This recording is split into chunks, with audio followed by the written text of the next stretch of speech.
Hello, in this video I'm gonna show you how you can change the home screen wallpaper on Motorola Moto G04 and G04s. So the first thing that we need to do is simply press and hold with your finger on any empty space that you have on the home screen.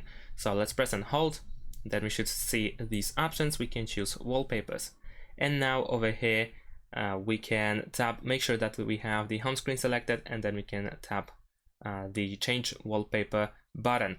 Over here we have several options. I'm gonna choose on device wallpapers, and then I'm gonna choose a new wallpaper. So let's say I'm gonna choose this one, and then we can switch to home screen. We can even use the full screen in order to see how it looks like. There we go.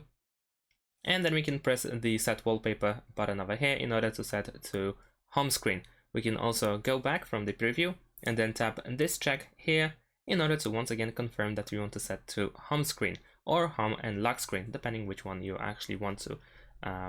So I'm gonna choose home screen, and there we go. Now if after that, oh, there we go, we have wallpaper set.